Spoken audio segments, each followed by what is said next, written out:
Settle in and let me spin you a tale as soft as a twilight breeze, woven with the quiet wonder of a starlit night. This is a story of serendipity, set in the golden heart of Golden, Colorado, where Clear Creek weaves through ancient hills like a silver thread stitching past to present day. It's a bedtime story, soothing and calm, crafted to ease you into dreams with a glimmer of truth to light your wonder.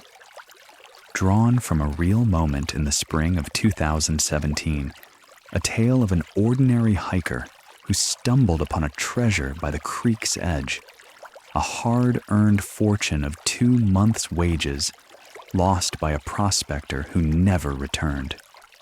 Let's step gently into that day, with the scent of pine, warmth of the sun, and the murmur of water to guide us, and the history of Golden to ground us. In the tender light of a May morning in 2017, a hiker, let's call him Milo, for he shared the name of the voice now telling this tale, with a steady stride and eyes that drank in the world's quiet beauty, set out along a trail near Clear Creek in Golden, Colorado. Golden nestles at the foot of the Rockies, a town forged in the fire of the 1859 Pikes Peak Gold Rush, when whispers of gold drew thousands to these hills.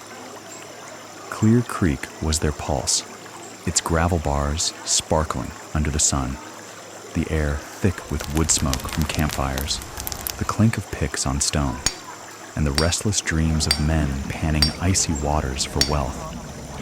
Golden bloomed as their haven, saloons with creaking doors, supply stores heavy with the scent of leather and flour, assay offices glowing with candlelight as gold was weighed.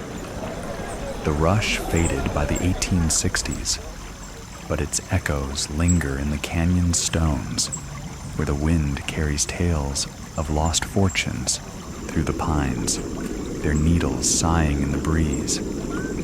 Our Milo wasn't chasing such legends. He was a soul who savored the trail's rhythm, the crunch of gravel under his boots, the sharp tang of sagebrush on the air, the distant cry of a hawk circling above rugged peaks.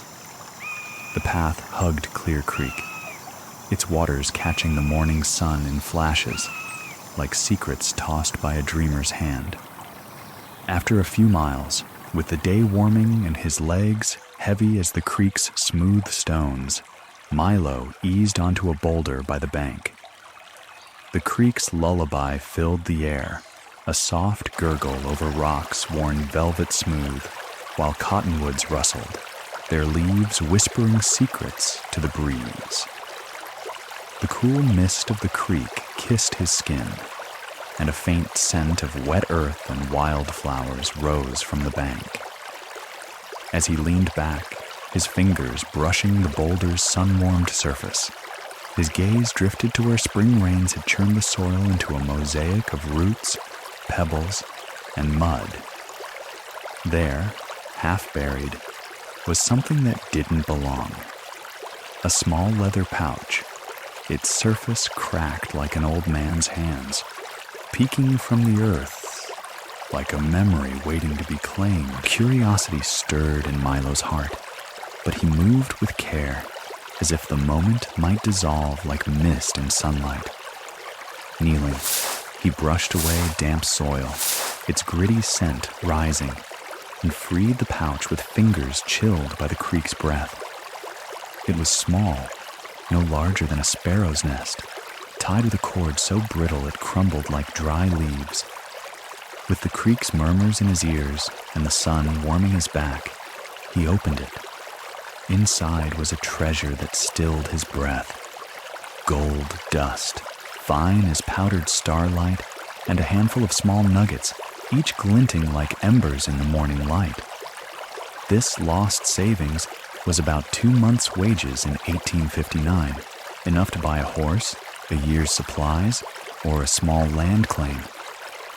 Milo sat back on his boulder, the pouch cradled in his hands, its leather rough against his palms. The creek's song blended with the rustle of leaves and the faint buzz of a dragonfly skimming the water. This gold was more than wealth. It was a story. He pictured a prospector. Call him Elias, with hands calloused from panning and eyes alight with hope, kneeling by this creek in 1859. The air would have carried the bite of wood smoke, the distant clatter of a mining camp, the ache of cold water numbing Elias's fingers as he sifted gravel for gold. Why did he bury this pouch, his 2 months' wages? Perhaps he heard hoofbeats in the dusk, bandits prowling the lawless trails, and hid his earnings in haste, the earth cool and yielding under his hands. Maybe a letter arrived, smudged with ink, calling him east, a sick kin, a sweetheart's plea, promising he'd return when the stars aligned. Or perhaps he marked the spot with the stone, its edges sharp with purpose, only for the creek's shifting banks to swallow his secret, the water's endless flow erasing his path. Why didn't Elias return? The gold rush was a cruel master. Fevers swept through camps, claiming men under canvas tents, their breath stolen by the thin mountain air. Maybe Elias answered the Civil War's call in 1861, trading his pick for a musket, marching to a fate far from these hills, the scent of gunpowder replacing sagebrush. Perhaps he searched for it in vain, the creek's meanders burying his stone marker under silt. Or he chased richer claims in California, the wind carrying his dreams away.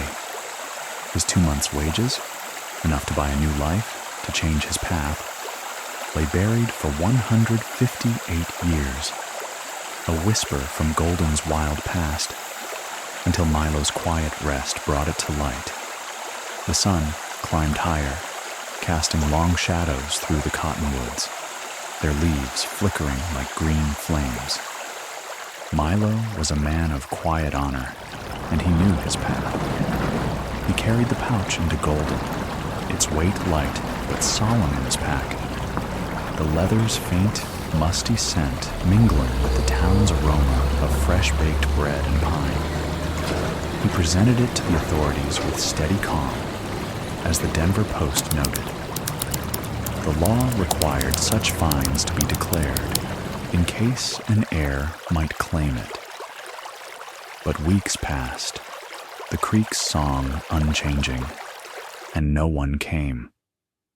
The gold belonged only to time and the earth, and so it was returned to Milo, legally his. Unlike the prospectors of old, Milo didn't see the gold as a path to riches. Its value was in its story, of Elias losing 2 months' wages, a stake to build a future.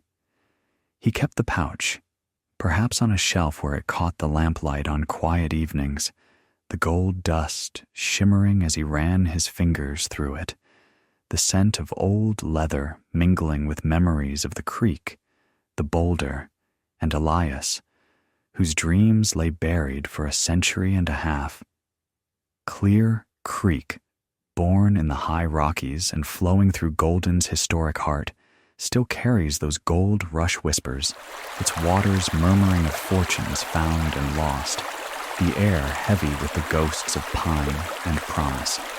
Now, as you rest your head, let Clear Creek's gentle flow, voiced by Milo's warm, steady tone, carry you to sleep. Picture the glint of gold dust, a prospector's 2 months' wages, lost to a man who never returned. Imagine Elias burying his stake by the creek, the earth cool under his hands, never knowing it would wait for Milo's wandering feet. Golden's hills, alive with the scent of sage and the rustle of cottonwoods, hold their secrets close, sharing them only with those who pause to listen. Perhaps Elias hid it so big, he had no need for this pouch of dust and nuggets, and lived out a happy and prosperous life. Sleep well, dear listener, and let dreams of hidden treasures guide you through the night.